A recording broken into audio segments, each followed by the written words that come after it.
Hello, and thank you for joining me. I am Krista Snow, coming to you from El Paso, Texas, right here on the border. 2 years ago, I decided to create a podcast of mini-series focused on outliers and the unique journeys we walk, because truly, we need each other. I've built a collective to dive into a variety of topics from healing and relationships to business advice and neurodivergence. My commitment to you is to bring you integrity and high quality, because I believe in people and their potential. So without further ado, welcome to this space where you can join the collective as we listen, learn the flip side, and ultimately level up our lives together. I'll be your host, and you're listening to the Level Up Podcast. I would like to welcome you to the Level Up Podcast. This is a special series on immigration. My name is Krista Snow, and I have my friend Jesse Diaz here with me. Say hi, Jesse. Hello. Good to be here. Yeah, we're super excited to be here.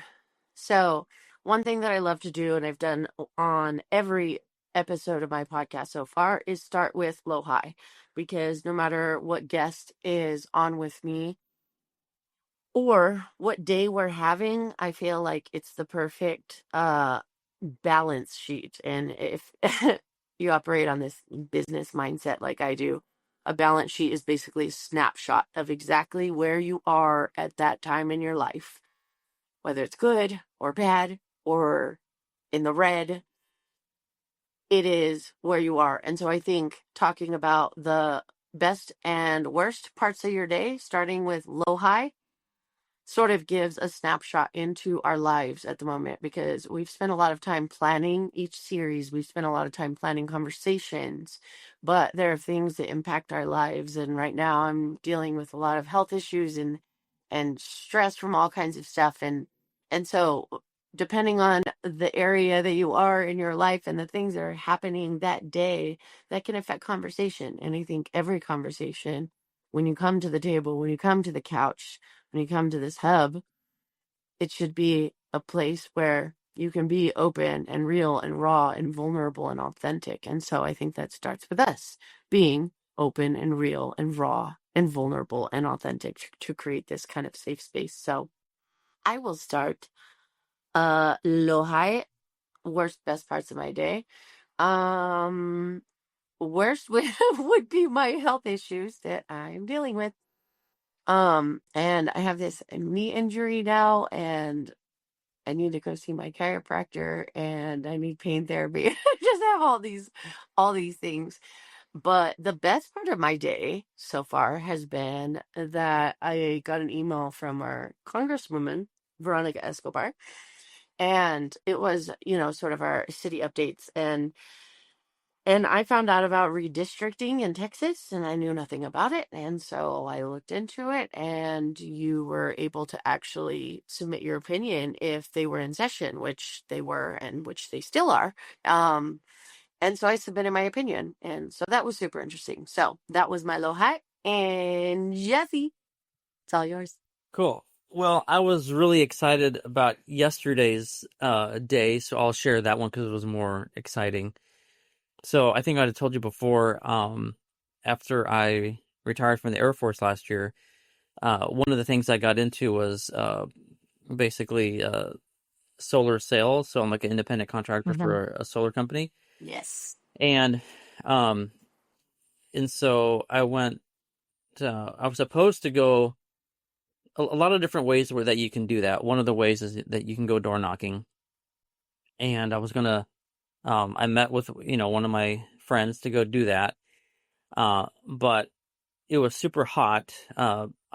He also was my ride to pick up my car because my car had to get repainted because it was starting to rust and stuff. So, anyways, but because it was still there's certain times of the day where it's better to knock doors, and it's better to come Yes, a little bit totally. after 3:00 because people start coming home. It wasn't 3 p.m. just yet, so we decided to go to Barnes and Noble, which I haven't gone to in a long time. And so on one side, I was like, oh man, this is kind of, it's not, I was kind of hoping to do some door knocking so that way we can kind of do some sales and stuff. So that didn't happen. So, but what turned out to be kind of the low actually kind of turned out to be a high.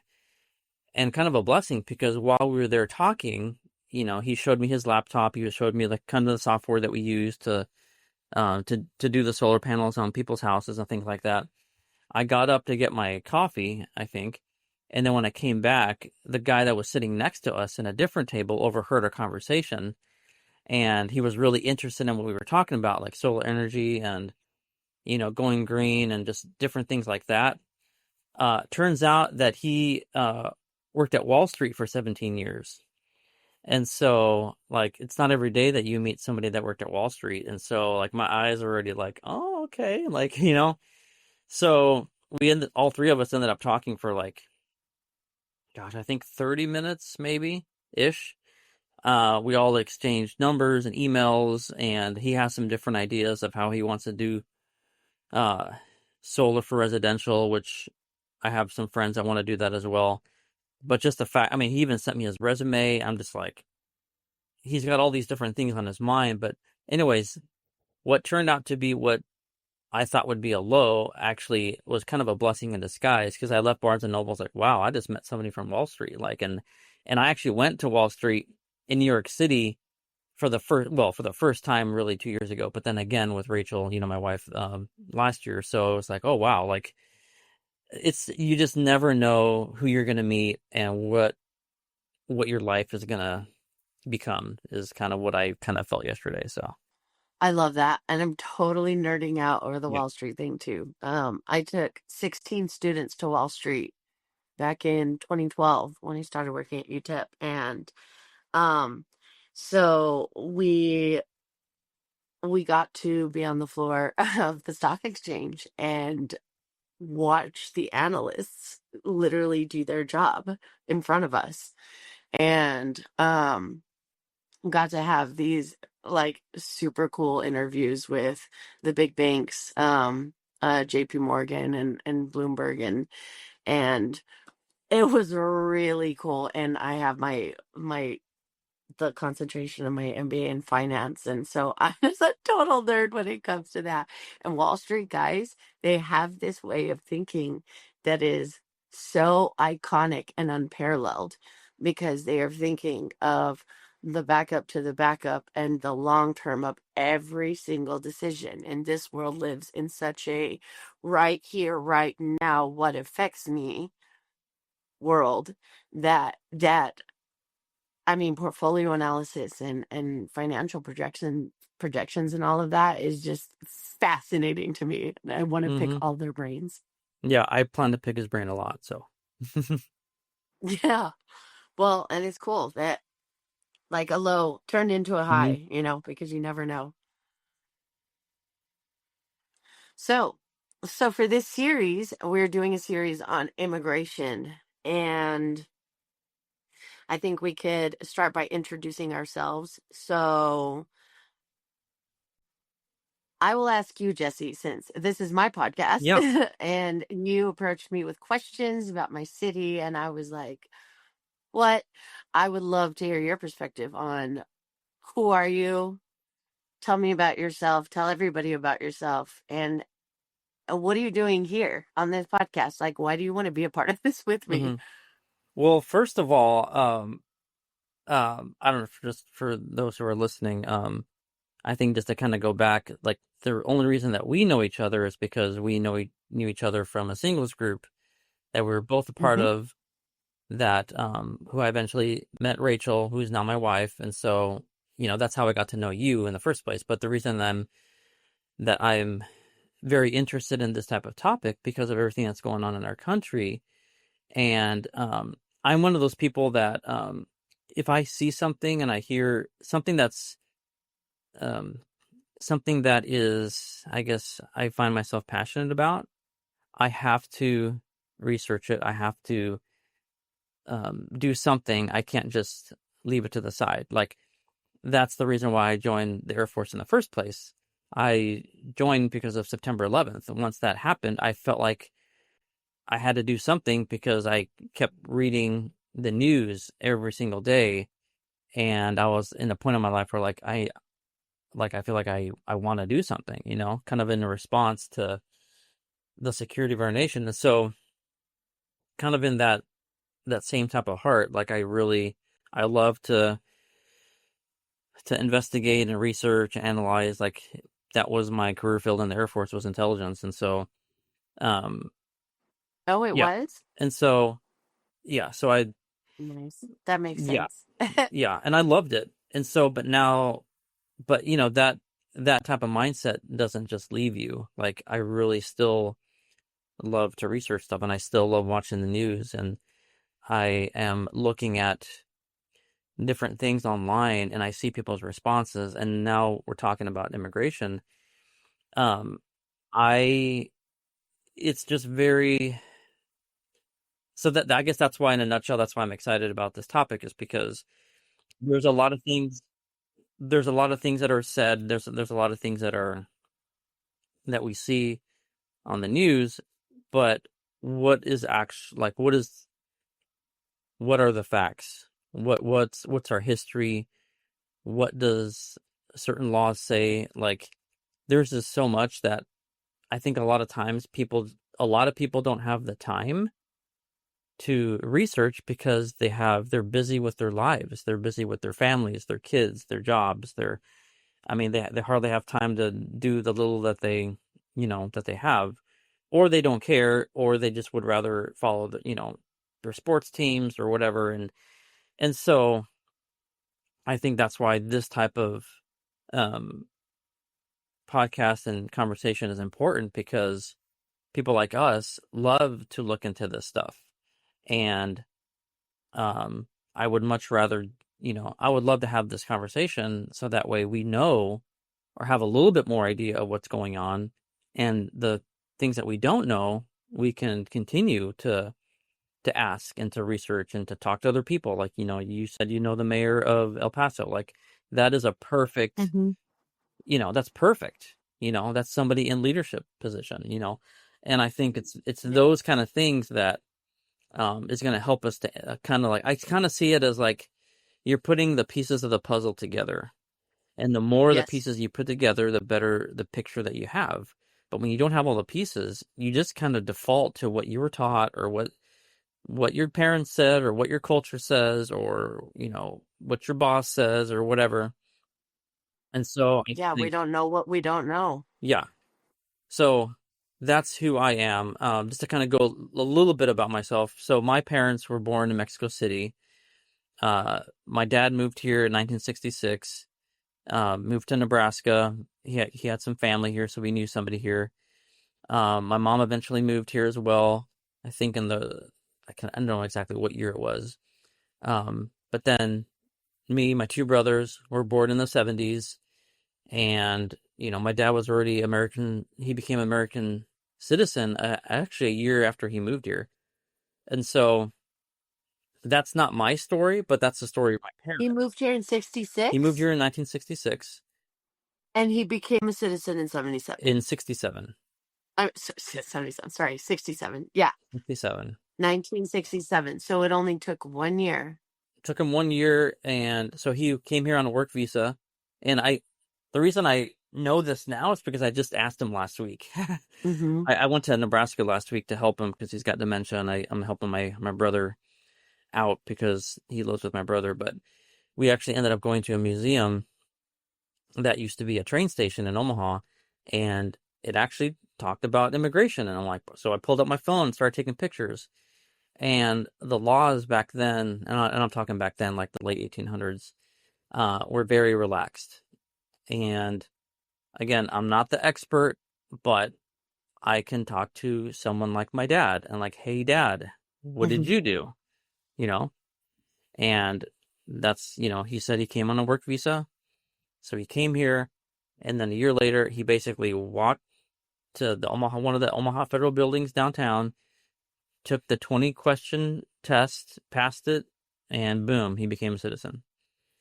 Now, I don't know if every state was like that. I'm sure as years gone gone by, obviously the laws have changed and things like that. And there's so much more to that. Like that's just the very little that I know. Hmm. But I actually grew up going to Mexico to visit twice a year. Um, What parts of Mexico? Mexico City. So we would drive. We would all. get in the station wagon, and we would drive. My dad would drive from Omaha to Mexico City. We would go there every summer and every Christmas, and that's how I grew up.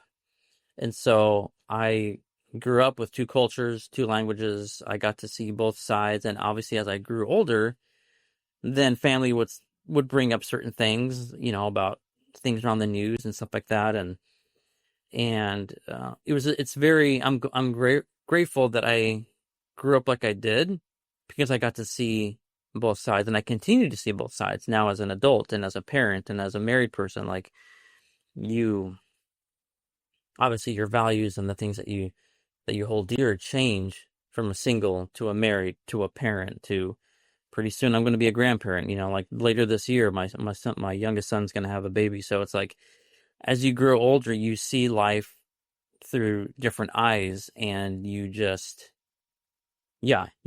continue to learn and grow. And so that's just a little bit about me. Is I just love to learn, and I love to get to the bottom of things. And when I see other people say things that are like, some are just like, they're just obviously not true. And some Yeah, things are okay, they're right. open to debate and things like that. But I think we need to get back to, as a country, to have healthy conversations, healthy debate, without freaking out, without getting upset, without thinking the other person is evil because they have a different mindset. And I Yeah, think that is really my hope for podcasts like these. Like, if God wants to use this podcast, great. If he doesn't, he doesn't. We water, God makes it grow. But I would love for things like this, to where people can listen in and be like, oh, okay, I didn't know that. I mean, even in the past couple weeks, I've been learning stuff that I didn't even know about our history and about the land here, and about just so much. I was like, wow, I didn't know that. yeah, same. It's So, astonishing, honestly, yeah, that I didn't know how much I don't know. yeah. So, yeah. How about you? Tell me a little about yourself. Well,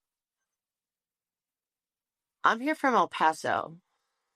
So, El Paso is the outlier of Texas, as I call it. Because we're the only major city not on Central Time. We're not even on the same time zone, nor are we on the same electric grid, which I discovered in the freeze of 2021 when the rest of the state was freaking out. And over here in El Paso, we were like, "Mm, no, we're okay with that." We're not on the same electric grid.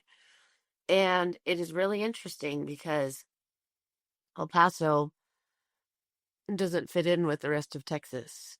It's a over 85% Hispanic demographic. It's a low income demographic. So predominantly minority, predominantly Hispanic. I mean, the I was listening to this video earlier, and they were talking about the voting polls from Texas regarding the presidential election. And the districts, so the district that Veronica Escobar, our congresswoman, is over, um, the numbers were 51%, 57% for Harris, 41% for Trump for the presidential election. And the redistricting thing that the House is meeting about literally right now, like they're having this meeting, um, is to move parts of our El Paso district into under Tony Gonzalez, who's from San Antonio, 550 miles away from us. And his numbers for the presidential election were exactly the opposite: 57% Trump, 41% Harris. And so El Paso is a predominantly Democrat, Democrat demographic. And the state doesn't represent the opinions and the things and the feelings and what's going on here in El Paso because the state is predominantly white and Republican. We're predominantly Mexican and low income and Democrat here in this city. Hmm. Personally, I'm not a Democrat. I also don't align with Republican these days. What I do align with is my people. This is my city. I don't care how people vote, whether it's Democrat or Republican. I will vote the way that I see fit, but I will advocate for the fact that El Paso should be represented by the people of El Paso. And this redistricting is taking away the entire Fort Bliss, the biggest military base in the nation, taking away, moving it to San Antonio under Tony Gonzalez and the El Paso airport. And the people here, like me, who didn't know anything or still don't, like, we don't know why it matters. We don't realize what's happening.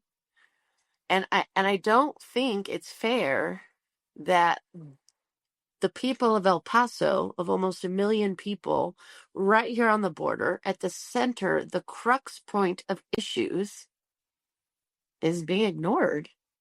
It doesn't make sense. I've been born and raised here. My dad's a white boy from North Carolina. I grew up in Mount Airy, where Andy Griffith is from. Hmm. My mom's from here. My mom's family's from Mexico. I'm a Mexican. Entiendo mucho, pero hablo poco. I cook Mexican food from scratch. I grew up here. I was homeschooled. I don't have a West Side, East Side school district bias. I don't have a high school, middle school, anything bias. I stand for people. And I don't feel like the people of my city are being represented. That's for sure. And we're the border. Why not? And also, I don't think it's fair that redistricting, changes the dynamics. And I don't think money, power, and greed and big corporations should rule this country anymore. And so I think it's important to talk about these things from the perspective of both sides. And where else to do it than my podcast? Yep. Yeah, you mentioned What have you seen personally in your own story, that makes you passionate about this kind of thing? Because you asked me what was going on here as far as the border, and you come from an immigrant family, so you've lived as a fit in everywhere, not anywhere type of person, right? In both cultures. And you've been in the government and you've been in Mexico. You've been a citizen, and you have family that is not citizen. Like, you've stood in the gap in ways that you see different sides of immigration. And obviously, these conversations started because you wanted to know what was going on here for a reason. mm-hmm. Why?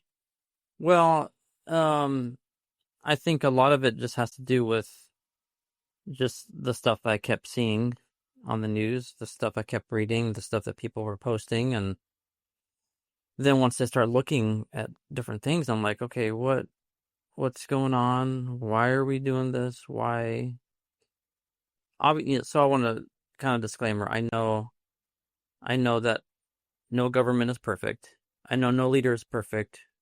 I'm not looking for perfection. I mean, we obviously Yeah, fall in absolutely. a fallen world, and for those who are listening, we're both, we're devoted Christians, and so that's kind of the mindset that we have.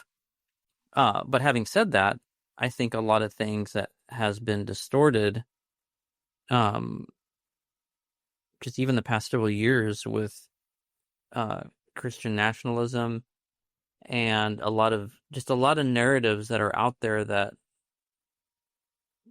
are just not accurate. They're not correct. And I feel like the reason I'm passionate about it is because, well, for one, because I am, Hispanic, and my parents, they're both American citizens. My mom actually has dual citizenship U.S. and Mexico. But I just feel like it really starts with education. I think Hmm. a lot of people just don't, kind of like what you said, people don't know what they don't know.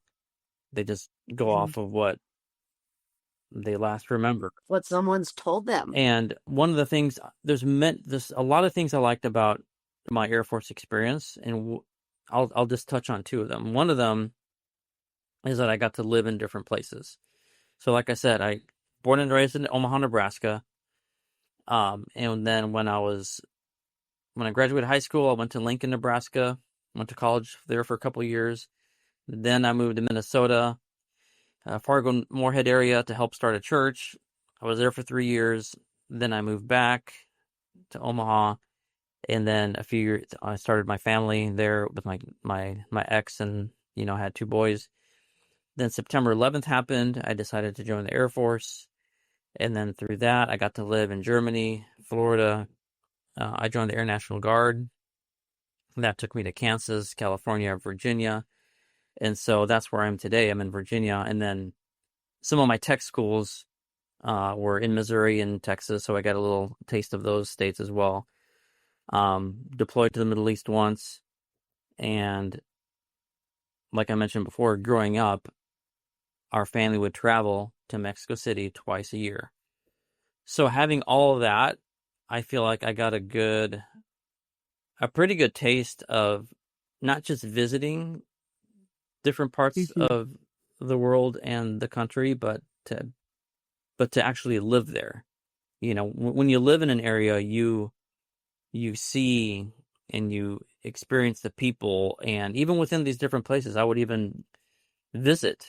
Like when I was living in California, I visited Washington, and I got to know some of the people there, and because I'm very inquisitive, you know, sometimes some certain topics would just come up, or I would notice things. I'm like, that's interesting. Like, that's not how we do it in Nebraska, and I'll just compare it to, in my mind, I'll compare how different parts of the country do things, or even how they dress, or how they talk, or how the mindset. Um, and so I just feel like, and I think that's a part of the issue, is because we do have, our country is a big country. We have a lot of people from all over, but um, we just sometimes don't see everything. The demographic in the Southwest is different than the Northeast. You Hmm. know, the average person in, let's say, North Dakota is going to be different than Texas, than Florida, than California, and they all have certain news, local news. They all highlight certain things, and going back to the whole Democrat Republican, from my understanding, the stuff that keeps popping up on my feed is, it's usually the bigger cities are going to be Democrat, and the small towns and things like that are going to be Republican for the most part. And I think there's different reasons for that, you know. But I think Yeah. even that, the parties have changed.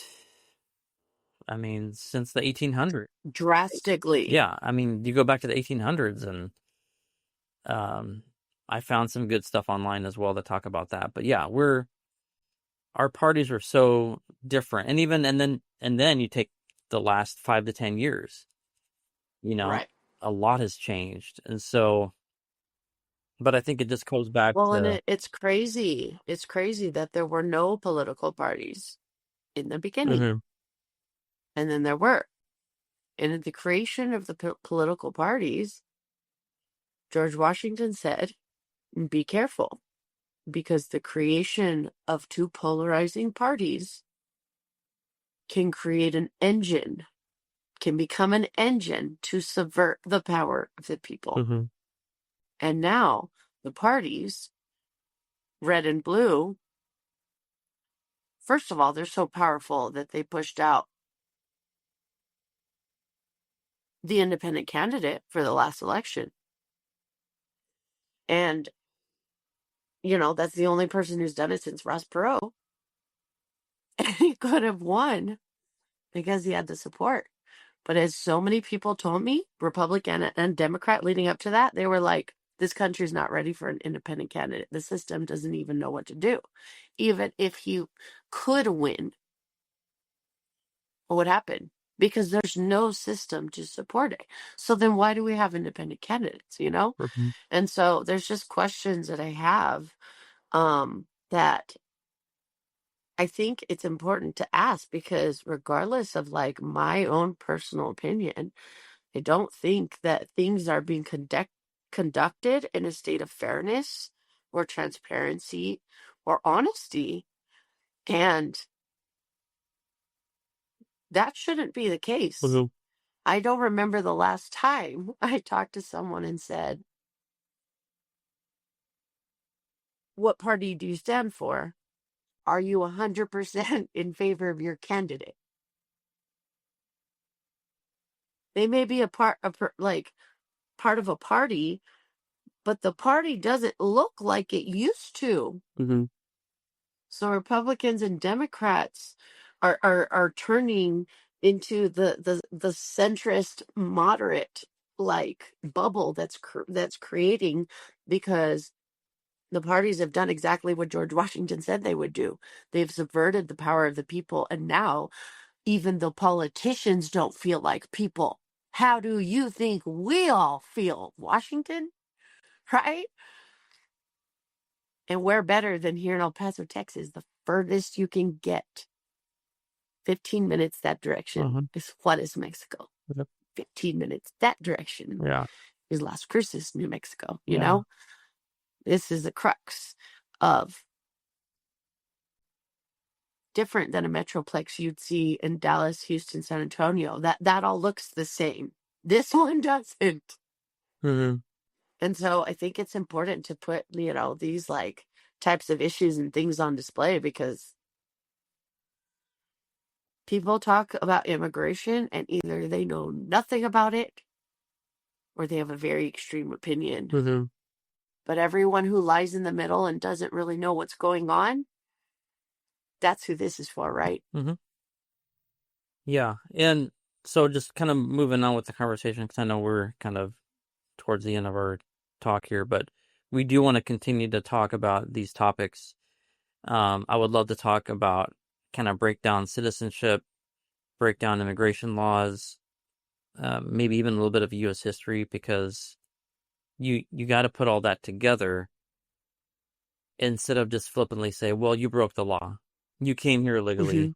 You did this and that. Okay, it's not, you gotta, there's a lot more to this story than just 5-second answers, Man, I did not know the U.S. broke all of those treaties when it comes to the Native American, Mm-hmm.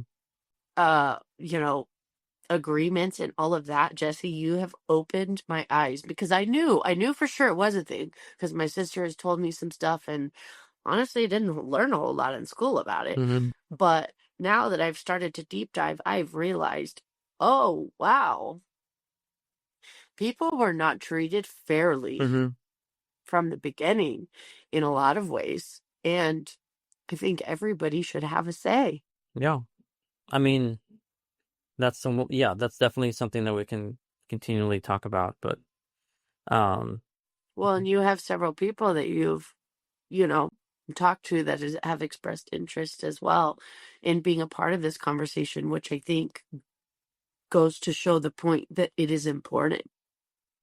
yeah, this topic can definitely spiral into so many other related topics, but I think just having the conversation and having a safe place to talk about it, I think sometimes I've noticed on social media, people are a little afraid to comment because they don't want to offend anybody, or they'll feel like, oh, I was really a big Trump supporter, but now I'm seeing all this different stuff. Now I feel embarrassed.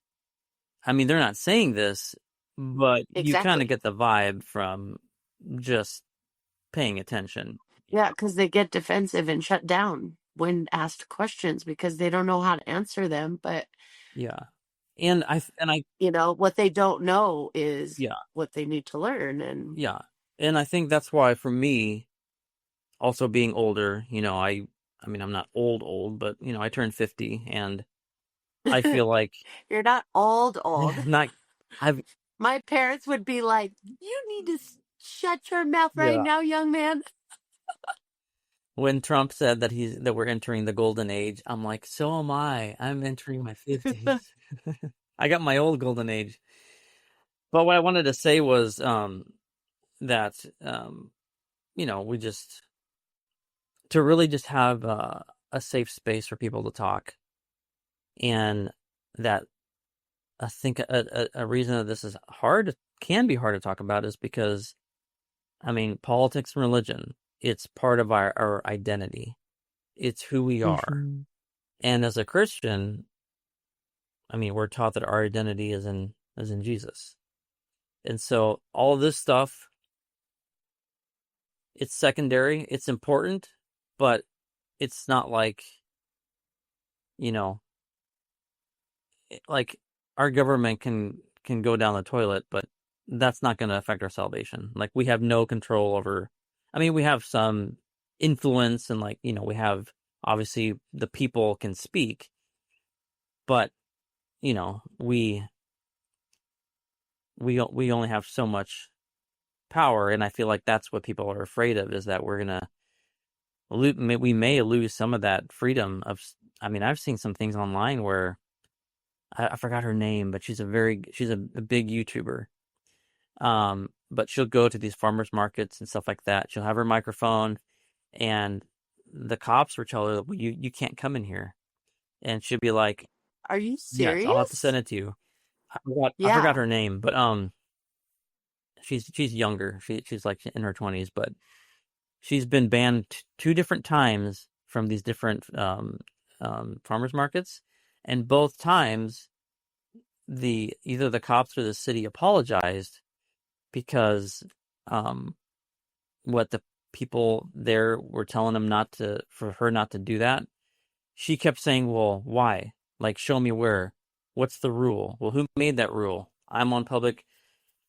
She was right, but Right. they kept persuading her like, no, you have to leave. And so I think that's kind of where we are. And I think we've been like this. I think every country kind of deals with this kind of stuff, is Yeah. is knowing what your rights are, because even people in power, even people, it doesn't matter if they're a politician, doesn't matter if they're I mean, I saw this in the military. I'm not going to call any names, but the Air Force had Air Force instructions. It was up to the leaders to follow them or not. And some leaders would be like, well, it says that, but we're Right. going to do it. Yeah. Exactly. So I think as people, That's abuse of power. we need to be educated ourselves, because Yeah. no, People need to know what their rights are because we are seeing it all over the country. yeah. And we are seeing so many stories and so many things like from years ago, even that are coming out of the woodworks Mm-hmm. of issues where there's abuse in power. Mm-hmm. And I don't think there's a voice of the people anymore. And I also think that the parties have made it so polar extreme that we look at people and we immediately look at what box they fit into Mm-hmm. to determine their worth and their value. Mm-hmm. And that cannot work. Mm-hmm. That cannot happen because human beings should be what we fight for. These are human lives. I don't care what party you are or what color you are. Mm-hmm. And the quote by Maya Angelou that I love says, "People will forget exactly what you said and exactly what you did, but they will never forget the way that you made them feel." And there's not a lot of safe places in the world these days, Mm-hmm. and that's what I want to do here. Yeah. Cool. Well, I'm excited to continue the conversation and just dig into it, and just learn, and just inspire people to learn as well. Yeah. I think it's important. Didn't you mention a quote earlier about, being able to find the middle ground? Yeah, I'm a big proponent of compromise and middle ground because, like I said, we as the human race, we're messy and we all don't have the same experience. I mean, even just in this country, you can live in Texas, one person can live in New York City, you can be born a male, female, black, Hispanic, whatever. Your experience will be different. And if you don't think so, talk to somebody who's different than you, and they'll tell you what their experience is. But um, I feel like so the quote was one of them is it's not a weakness to seek common ground, it's strategic. And I think sometimes whether we understand it or know it, sometimes we like to defend ourselves because I mean nobody wants to be told they're wrong. And I think any conversation needs to be done with love and kindness and compassion. And but at the same time, conversations do need to be had because we are, and it's not just in this country. Every country has issues. But if there's no conversation, then it's, oh, you're gonna do this because I told you so. And that's it. Period. End of story. Exactly. Okay, well, that sucks. I have no voice. Yeah. We don't drink that water. Nope. And that's what a podcast is. It's a voice of people who are willing to speak and those who are willing to listen. So, Yes. And on that note, mic drop. we'll see you next time. Thanks for listening to the Level Up Podcast. And the squad wants you to know that we're here to help. Feel free to email us at leveluppodcastsquad@gmail.com. If you have any questions or comments or feedback, we would love to hear from you. God bless, and we'll see you next time here on Level Up.